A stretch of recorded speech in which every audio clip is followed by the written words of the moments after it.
Hey, I can get my computer to do that. And I need to be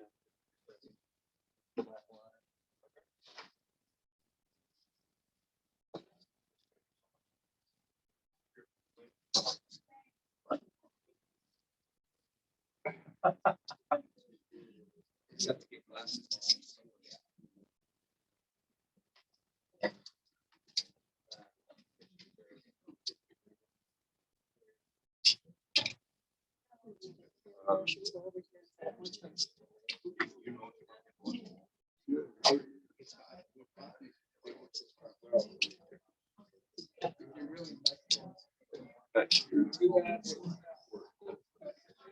Okay.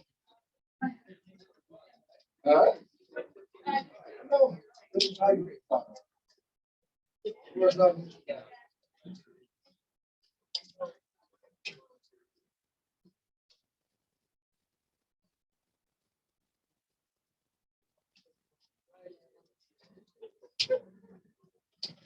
That's your.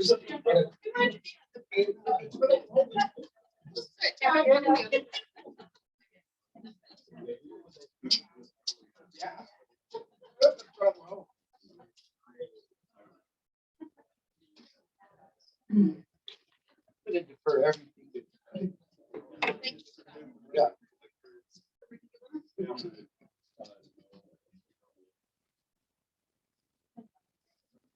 See this okay? Yep. You guys see that okay?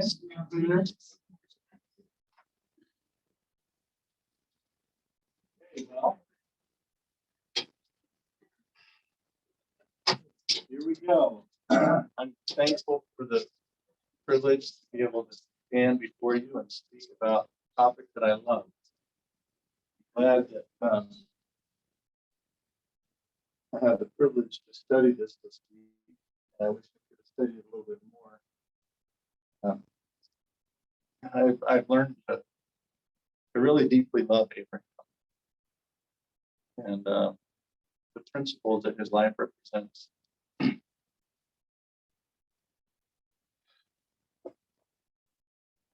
So this is 2 weeks of lessons, trying to figure out how to condense all of it in 40 minutes.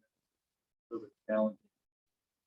But this represents 2 lessons. And so we're just going to focus on initially this. Well, let's just put the context out there. What Abraham represents. How did the lives of Abraham and Sarah help us understand the purpose and path of mortality, nature of God, how to develop a powerful covenant relationship with him that leads to Zion and exaltation. I was surprised when I started studying Abraham more deeply, how intertwined the principles of Zion, his seeking for Zion, and the effect that the former fathers had upon his life in his search for Zion. And it really is a type of the church in general in our lives specifically. I want to focus a lot on today. So let's just do a little bit of a summary here about the timeline that appears in Genesis. It's about a 100-year period. Abraham was 75 to 175. And I want to focus on both Sarah and Abraham. This isn't just about Abraham. It's really critical to understand, appreciate the vital role and process that Sarah had to go through right along with him. So it starts out in Genesis 12, where Abraham is commanded to leave Haran. And it's interesting because in the Doctrine, in the early Great Price, there's a scripture that says that he was 62 years old when he left Haran, but in Genesis it says 75. That's 75. We're trying to study to figure out how to reconcile that. Some of the scholars said, he probably either left twice or kind of like leaving the city of LA or leaving Southern California in general. kind of a more of a regional thing, and he may have left specifically and then left ultimately within that period of time. But just be aware that if it says 2 different days, 2 different ages when he left Haran, they were 76 and 86 when Ishmael was born of Hagar. The names were changed at 89 and 99. And that's when they were told that they would be expecting and have a baby the following year. And Isaac was born. And then 37 years later, Sarah dies. And then Abraham lives another 38 years after Sarah died. That just kind of gives you a little bit of an understanding of the latter part of their lives and some of the things that we'll talk about that happened in those intervening periods. But let's talk a little bit about the specific trials. Let's start the specific trials that Abraham and Sarah had passed. Just start from the beginning of their life. Read about 21 really surprised me.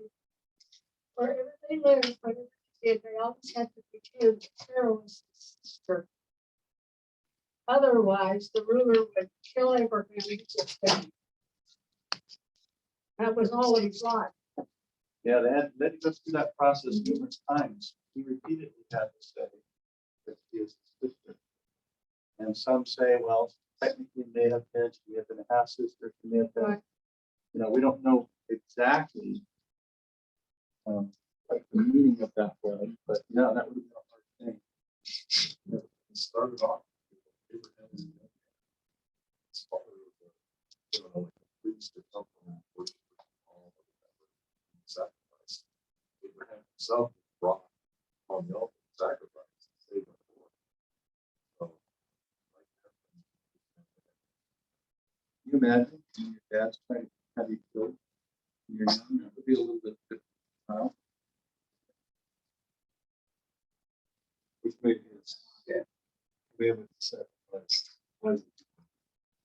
Way perplexing. Yeah. What other trial?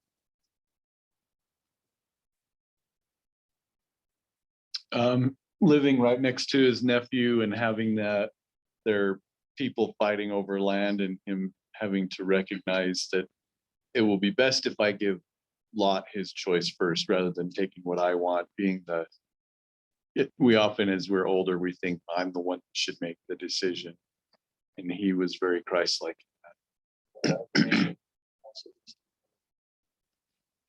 Not that intentional.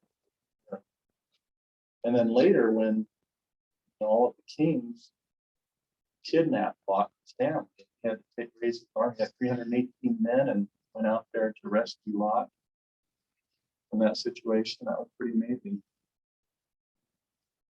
What other trials?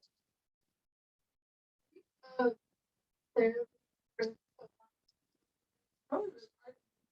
mean,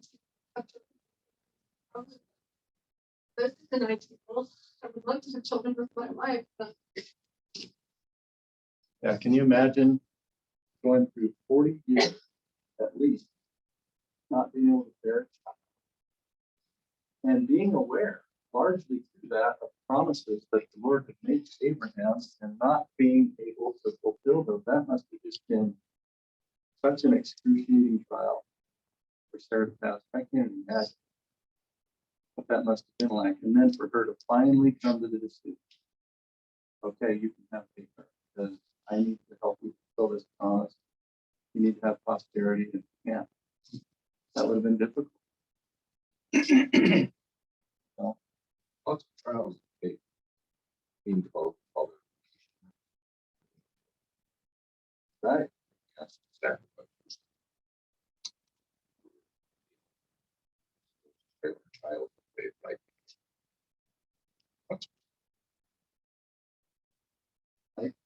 Don't like to go He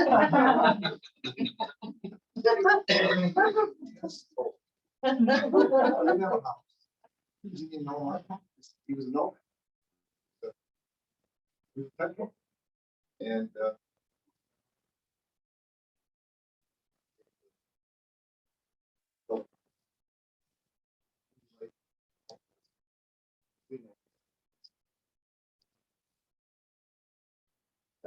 And how many times did you have to pick up a meat? No, I don't know how many times, 2 or 3 times, they had to just pick up and leave because the famine was so severe in the land. After getting established and, collecting all of these people who are believers and having a community, and then the Lord says, okay, time to leave. Okay, time to leave.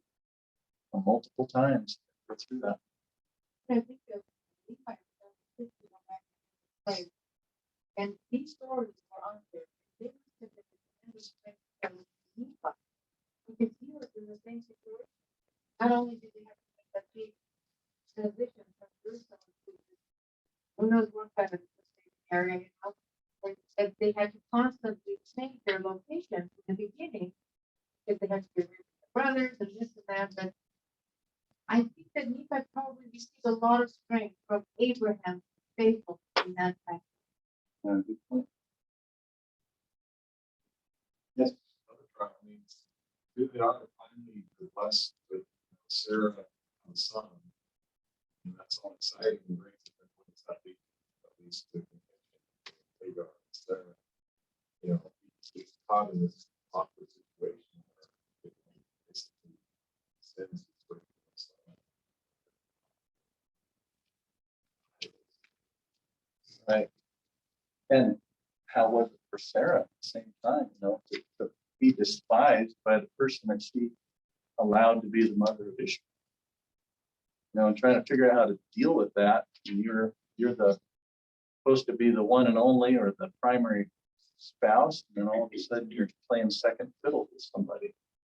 That's amazing. And that's continuing on. Isaac was born.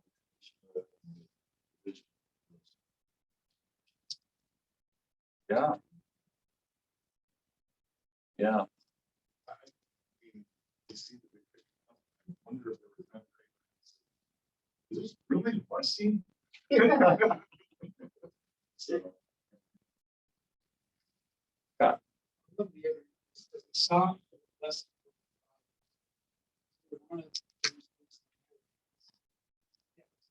Living in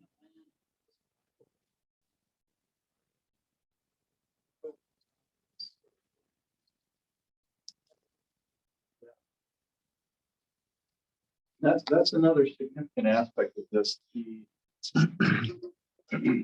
I read through all of the Joseph Smith translation of these Genesis chapters, and there are some really interesting insights that came out. In chapter 15, I think I want to, in order to, well, I'm going to come back to that thought, Scott.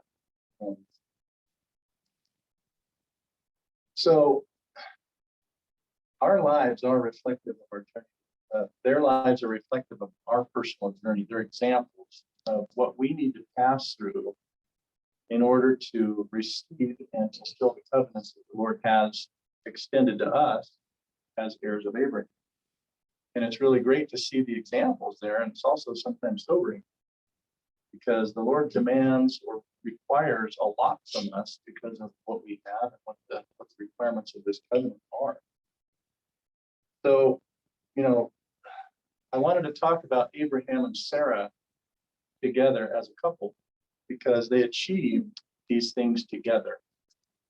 And it's really not possible for us to expect to have similar rewards and blessings when we haven't passed similar trials and challenges.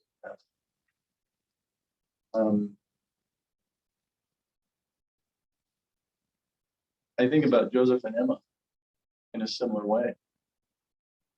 And, you just look at the excruciating experiences that Emma had to go through along Joseph's side, and some of the scriptures referring to some of the trials that were like Abraham that they had to pass through, where the Lord said specifically, I need to try you with Abraham, or you won't be worthy of what I have for you.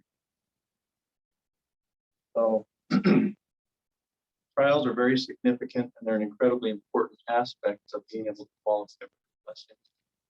And the path to Zion and exaltation is full of all kinds of perplexing challenges, and they seem to build on each other. So how many times and how far in advance did the Lord begin to reveal the promises to Abraham that would be his once he was prepared and able to make and keep the terms of the covenant in this life? And then what do we learn from that? How? When did Abraham actually start to become aware of the promises that were part of it?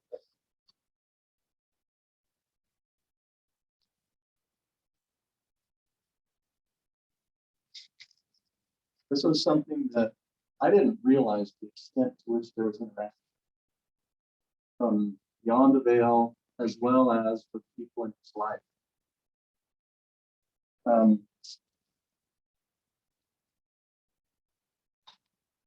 Enoch and Melchizedek.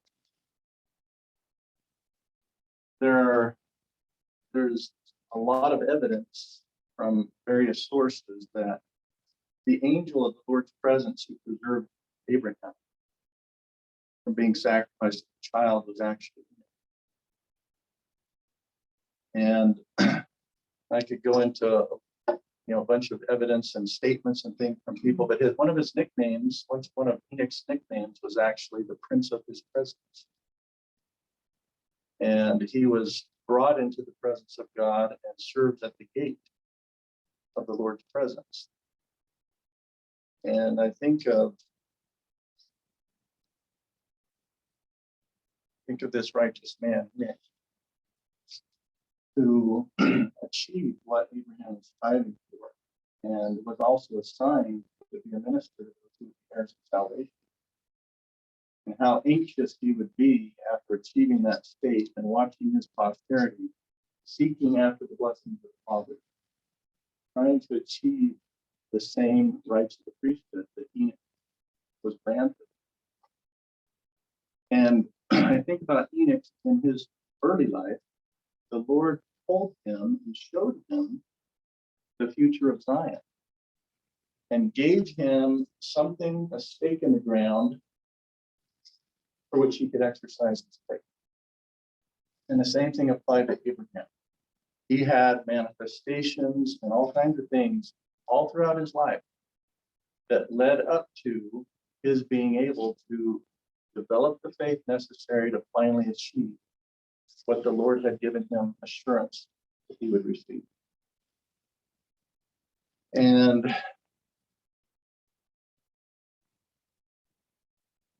I want to read out of the Joseph Smith translation and then talk about the point that Scott brought up. I want somebody to read the 16 verses that appear in that.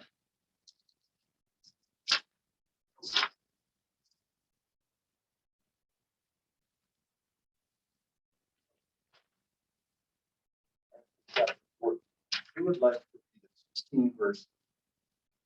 This would give us a little bit of a context about what was going on simultaneous to what Abraham was going to do. And Melchizedek lifted up his voice and blessed Abram. Now Melchizedek was a man of faith who wrought righteousness. And when a child, he feared God and stopped the mouths of lions and quenched the violence of fire. And thus, having been approved of God, he was ordained an high priest after the order of the covenant which God made with Enoch, it being after the order of the Son of God, which order came not by man, nor the will of man, neither by father nor mother, neither by beginning of days nor end of years, but of God. And it was delivered unto men by the calling of his own voice, according to his own will, unto as many as believed on his name. For God, having sworn unto Enoch and unto his seed with an oath by himself, that every one being ordained after this order and calling should have a power by faith to break mountains, to divide the seas, to dry up the waters, to turn them out of their course, to put up a defiance the armies of nations, to divide the earth, to break every band, to stand in the presence of God, to do all things according to his will, according to his command, subdue principalities and powers, and this by the will of the Son of God, which was from the foundation of the world. And men having this faith, coming up unto this order of God, were translated and taken up into heaven. And now Melchizedek was a priest of this order. Therefore he ordained peace in Salem, and was called the Prince of Peace. And this people wrought righteousness and obtained heaven, and sought for the city of Enoch, which God had before taken, separating it from the earth, having reserved it unto the latter days, or the end of the world. And hath said and sworn with an oath that the heavens and the earth should come together, and the sons of God should be tried as by fire. And this Melchizedek, having thus established righteousness, was called the King of heavens by his people, or in other words, the King of peace. And he lifted up his voice and blessed Abram, being the high priest and the keeper of the storehouse of God, him who God had appointed to receive tithes for the poor. Wherefore Abram paid unto him tithes of all he had, all of the riches which he possessed, which God had given him more than that which he had need. And it came to pass that God blessed Abram and gave unto him riches and honor and lands for an everlasting possession, according to the covenant which he made, and according to the blessing wherewith Melchizedek had blessed him. Thank you. The description of the kind of man Melchizedek was, and he lived in the days of Abraham and had this kind of power. And Abraham had access to and learned from him, paid tithes to him as the presiding high priest at the time. I just imagine what it must have been like to just associate and what he must have learned from Melchizedek and why he sought so diligently the blessings of the Father and the rights of this priesthood that could do all of these wonderful things to bless the people. So he was tutored, and he knew also, not only from direct revelation, because he was spoken to and administered many times by the Lord himself, but from Enoch, Melchizedek, and he also had access to all of the records that descended down from the fathers, from Adam. So in Haran, he was actually able to possess all of these records from Adam all the way down, including the records of Enoch. You know, Enoch was the great scribe who had put so many things in writing. And he also had a Urim and Thummim. You know, those records were likely in the language of Adam, and Hebrew was not the language of Adam, and so perhaps he needed a Urim and Thummim to be able to even read the records that were there. But it also gave him access to visions and revelation that other people didn't have access to. There are actually, Steve, would you read that? Scriptures describe 11 times the Lord spoke of or appeared to Abraham during his life, including several times over decades, which the promises of the Abrahamic Covenant stated we confirm. So Abraham received all things whatsoever he received by revelation, and by my word, saith the Lord, hath entered into his exaltation, sitteth upon his throne. See 132. Okay, so from a very early age, he had all of these visitations repeated over and over in various ways from the Lord. And it planted in his heart, along with the scriptures, the Urim and Thummim, visitations from other people, interactions with Melchizedek and perhaps others. It gave him this assurance of the blessings that the Lord wanted to bestow upon him. But he still had to go through this process. And that process was like being trained and prepared for a big event, like a personal trainer would help you go through an exercise program.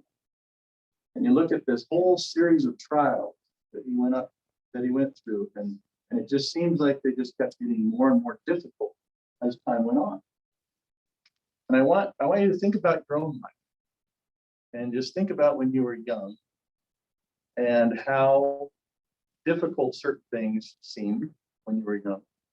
And you kind of look back in retrospect and think, you know, was that really all that difficult compared to what I am going through right now, or what I can accomplish now? I mean, does anybody have any thoughts about the process you've been through in building your capacity, sacrifice.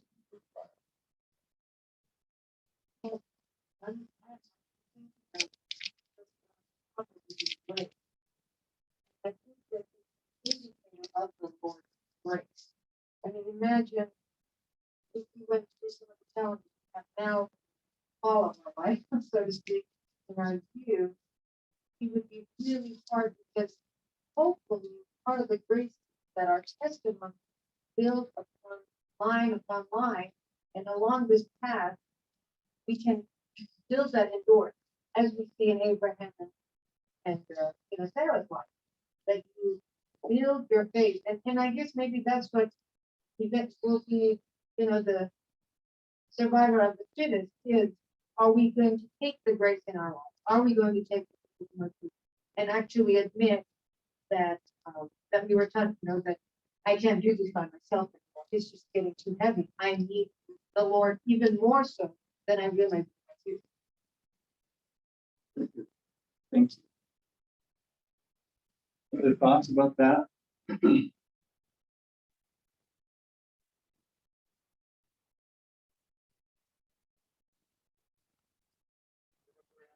Work family challenges.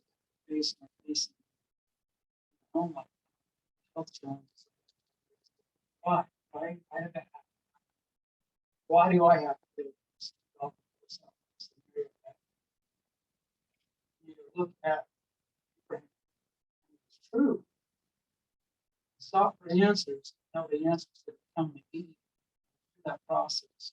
Keeping his covenants, those promises were bestowed upon. That much more.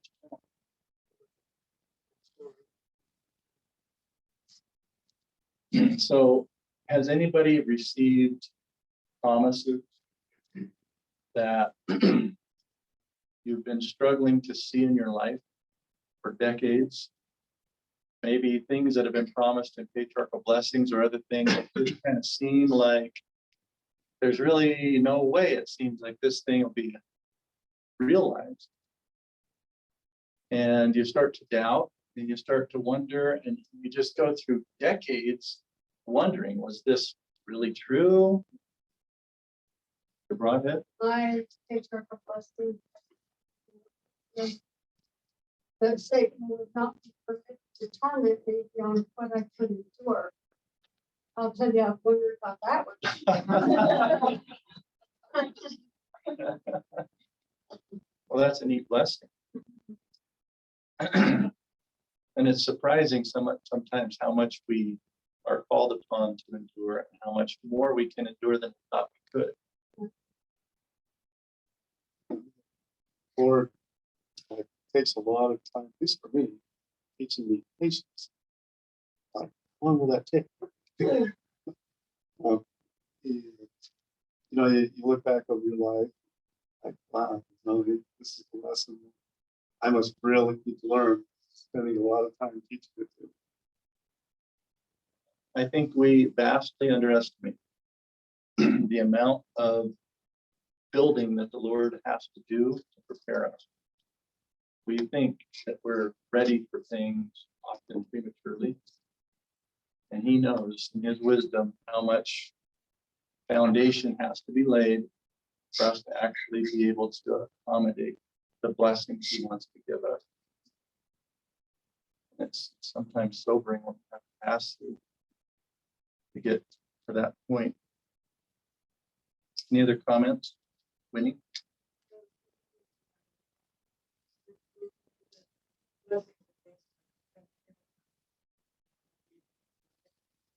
So,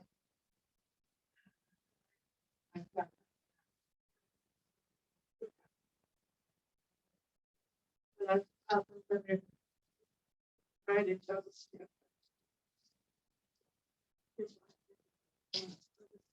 Right.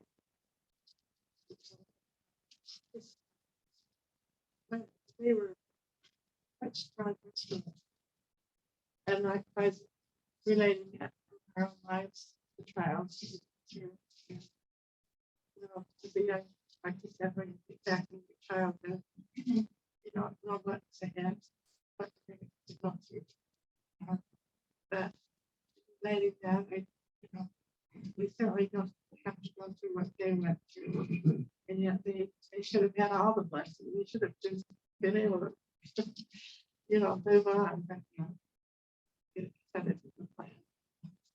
For us to be able to humble ourselves.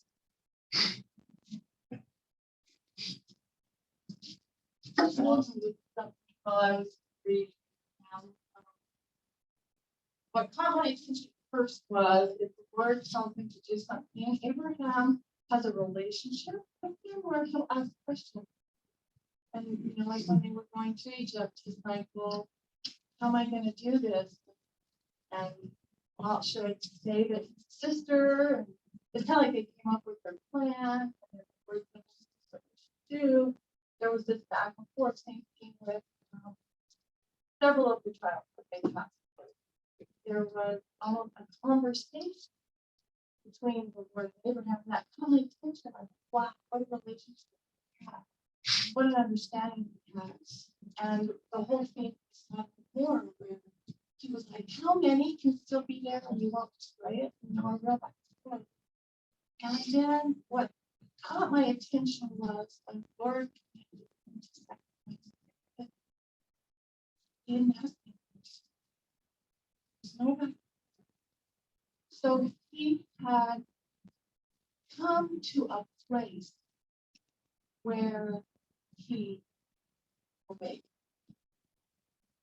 Didn't inquire. There was no back and forth. He got us early in the plan. That's really neat. I'm really curious about what is that point. Yeah, and what has to precede actually arriving at that point? How much confidence and trust building had to go all the way up to that point, where despite the difficulty and complexity of that thing, that he wouldn't question it. And I think the Lord had to build him up to that point so that he had the state. Really.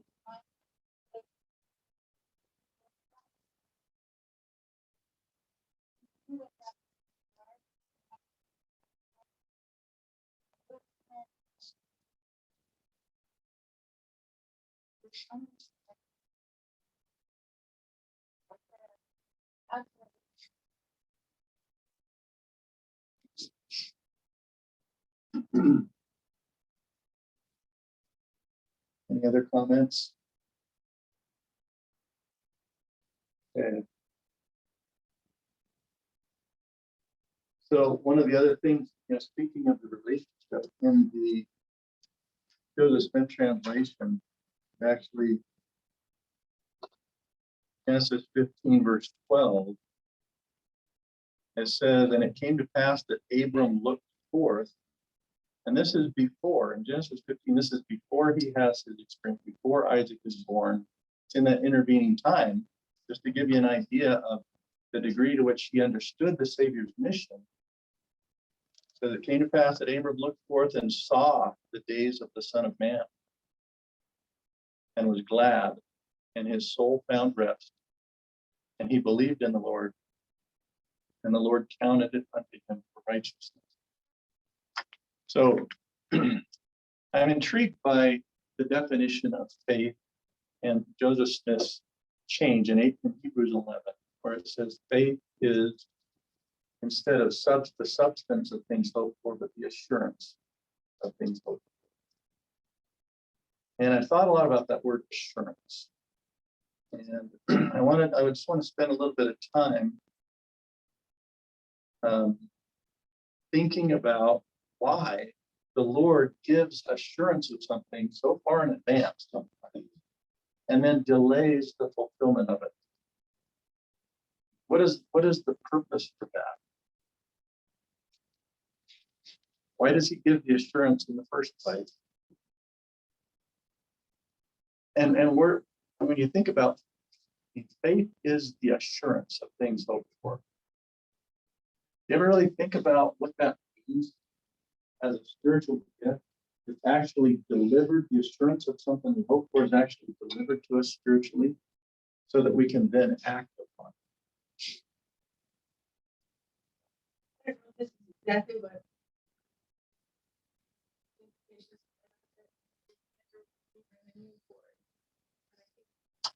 We're living in Columbus, Ohio, it's like this Sunday we were there and they put in the new district. And I remember raising my hand to swear, not knowing who they were or anything, but felt like would sustain them. And I got an overwhelming assurance that they were to be called. And I think a year later, a good friend of ours was disfellowshipped because of something like that. And so that I went back to that assurance that I had that this bishop was the right person to be bishop. And that sustained your And faith. that's just my faith that that's all in that. Yeah. That's great. So the Spirit gives us the assurance, and often we have to rely upon that in the future. And so he gives us that assurance in advance, knowing we can rely upon it, being strengthened by it. Very good.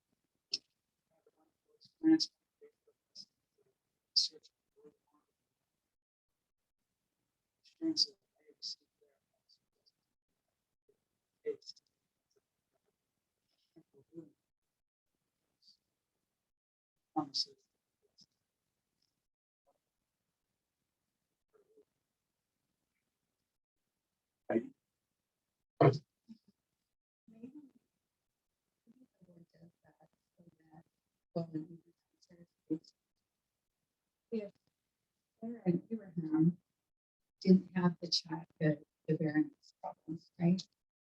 And this whole promise hinges on what the purpose of place. And so if Sarah was fertile and they got children and that would be great, you know, but he almost has to show us that it's through his grace and power that he can do those promises. And not only was she barren when they were kind of blessed, and now you're gonna have a child. Like none of it knew. But because of all those years of getting to know the Lord and struggling to find faith and doing all in their power to make these promises fulfilled on their own merit, right? And comfort. The Lord just shows them, I can fulfill my own promises.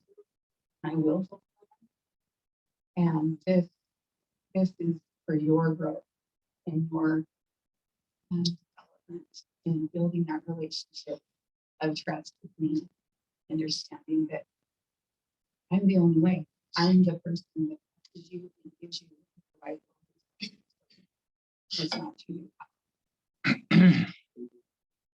Have you noticed how some of the very most important things in life, the Lord delays granting it in order to emphasize it in our lives? So we have to wrestle and struggle and focus on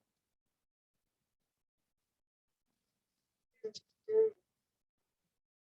Because my future was while coming 15-year-old. And for years, I struggled with the thought, especially after I married an American, because I thought, well, my children are going to grow up, they're going to be able to, you know, understand it. They don't speak Swedish. So I contacted the church multiple times. Can you guys please translate this for me? Finally, I think it was 10 years ago, I got hold of somebody at the church, and they said, church cannot translate any of the patriarchal blessings. Only one who was authorized is the bearer of the blessing. And I thought, oh my, and then my blessing is 2 pages, 2 full notes, 3 pages long. Anyway, so it's long, but I don't have a problem with the language. I mean, I can translate that in 30 minutes. Anyway, in my patriarchal blessing, there is a portion that talks about our children and how they will all, they will, they will all remain faithful to the gospel. I have always struggled that portion because 2 of our 5 children have chosen a different path. And I used to always frustrate me. But anyway, about 5 years ago, I finally buckled down and decided I'm going to translate my patriarchal blessing. And I have never had the experience that I had because it took me months. Of what I could have done in 2 hours took months because the language barrier made it that I would translate the way I thought, and then I would distinctly feel from the Spirit that that was not the right choice. I mean, that the word I had chosen was not, because there's so many synonyms. When I finished translating after a month, I went back and I read the whole page, and I discovered the portion where that had bothered me so much that my children would remain, that they would be faithful. There was a word that said they will come to. And I realized then that in all this, I had missed that life goes on and they will come to. I think sometimes when we see blessings, we interpret things the way we see it at that moment. However, where we are sure for the revelation. But if you read and ponder, sometimes the Lord will speak to us. His language is different, is how I say. His language is different than how we understand. So maybe it is that we will come to understand when those blessings are right time for us. Might not be in this life. And as a result of that struggle and that worry and that perplexity that created over all those years, you appreciate it more now. You've gone through that time. And one thing is that happened to me is that because I let go of it, my love for my children was totally different because I could see them to the Lord. That's a path that we have to also. It's funny. I was thinking about a question, and I've always looked at Abraham a little bit differently. That maybe it wasn't such a scary thing for him to pick Isaac up and to go through this process because he had such a relationship with God. I think in a way that he knew in his heart there would be some way that this would be rectified and he would go through it. But I also think about the point, he's at the very point of doing the deed before he actually pulls back. And that's kind of the same way. Sometimes I think we have to wait until we're really, really tested. Because at some point, I think it became, we're really going to have to do this. This is not going to be taken away from me. And it became a little bit more frightening than probably when he was on his way up. And I think that's the same with us. We have to stay the course until the end because that's when we see that fulfillment. But it's difficult.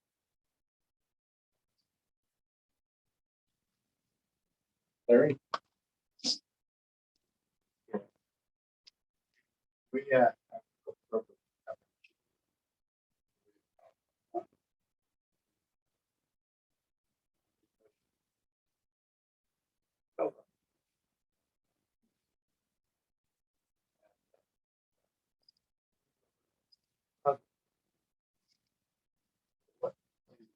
fingers, but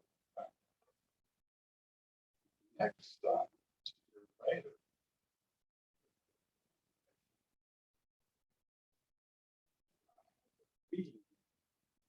Not come back. Struggle.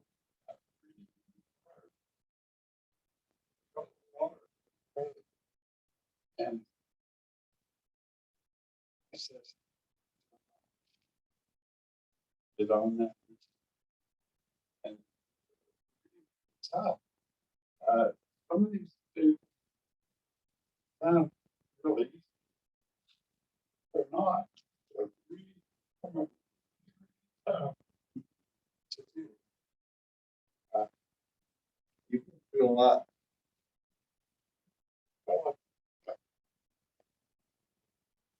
We're all aware of the great example of your life and a lot of the things you have been through.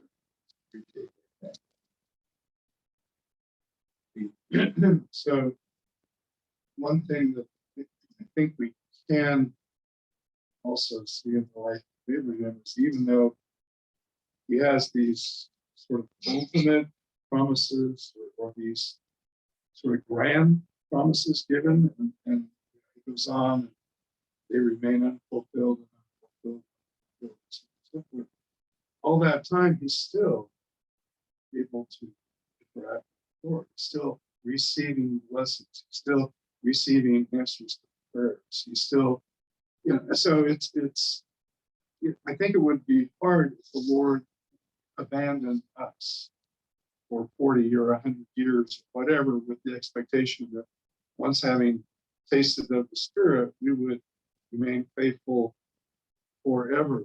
I think it is remarkable the Lord makes himself available to us throughout our lives. And we can go back to him again and again and again and do and receive. But there are these rather long-term or distant promises that are made that sometimes we don't see realized.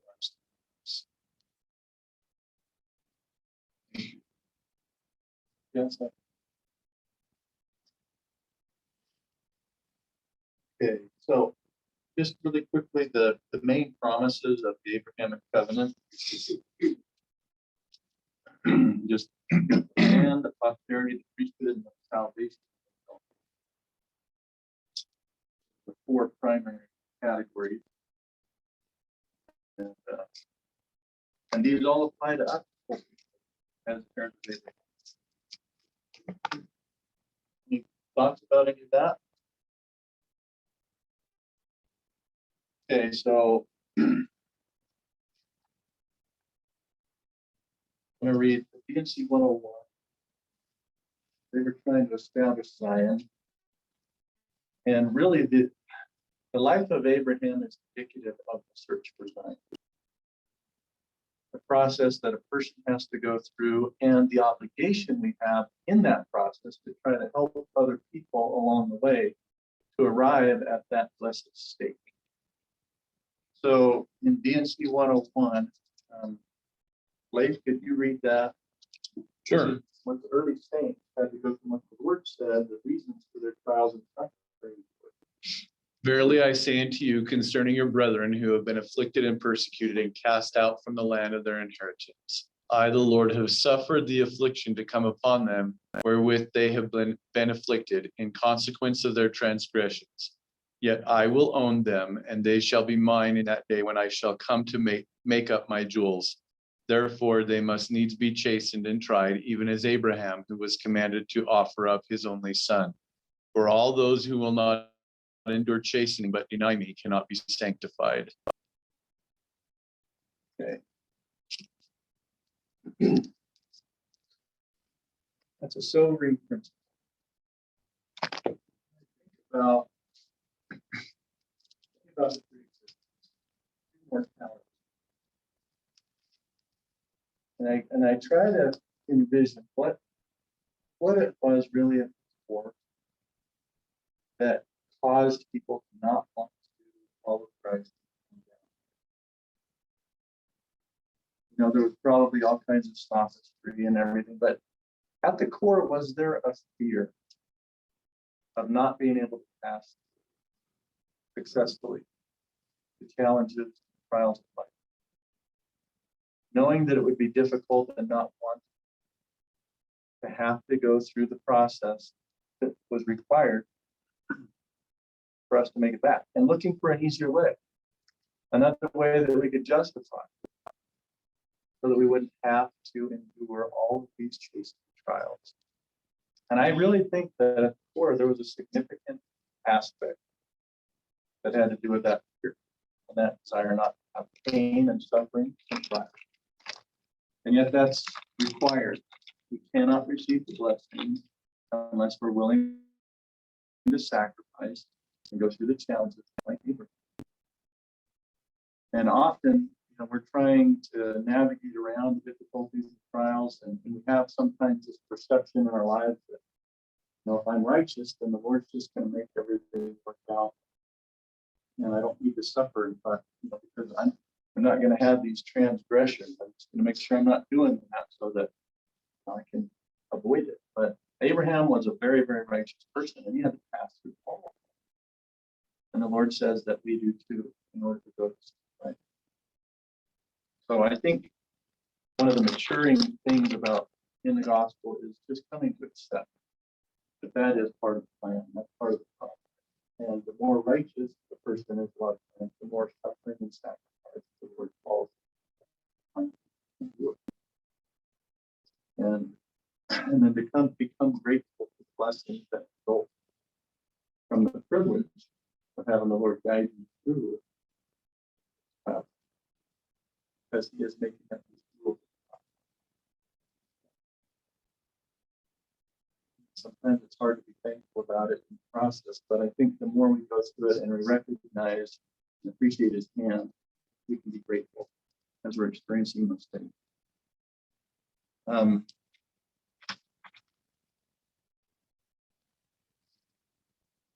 Russell M. Nelson gave a talk in April '95 called Children of the Covenant. He said the Church of Jesus Christ of Latter-day Saints has been restored in these last days, latter days, to fulfill ancient promises of the Lord. It is part of the restitution of all things. Committed children of the covenant remain steadfast even in the midst of adversity. We shall be chastened and tried even as Abraham.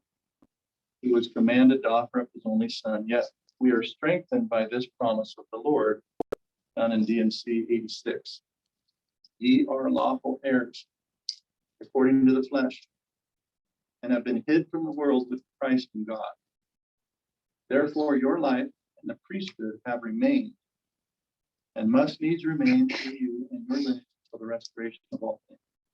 Therefore blessed are ye, if ye continue in my goodness, a light unto the Gentiles, and through the priesthood, this priesthood a savior unto my people, Israel. So we have the privilege of participating in the fulfillment of the Abrahamic Covenant. Our individual lives collectively as this crescendo towards Zion built. And each one of us in our capacity, like Abraham and Sarah, have the ability to gather people in this process, to teach people how to pass successfully through the trial as we grow into this pursuit of seeking the blessings of the fathers and the mothers. All of the blessings associated with the state of Zion. I'm extremely thankful for the example of Abraham, his willingness to pass through all of the difficulties, allow his life to be so scrutinized and held up as an example, so that we will see how we can successfully navigate through similar things as well. Just wanted to show you this book in case anybody's interested, has seen this or hasn't seen it. The Blessings of Abraham Becoming a Zion by E. Douglas Clark. And this is the most incredible compilation of history about Abraham that I've ever seen. I'm just absolutely astounded at the amount of reference material that's in here. He analyzes Abraham in a way that I've never seen anybody. Truman Madsen and Hugh Diffie talk about how he's like the foremost expert on Abraham. So if any of you are interested and want to know more about this is incredible. I hope that we will love Abraham. We'll love to study his life and we'll try to pattern after the principles that he espoused. And I know that as we do, the Lord will give us power to fulfill the covenant. And that we will grow in our unity and our power and our ability to overcome the evil and to establish Zion. See that.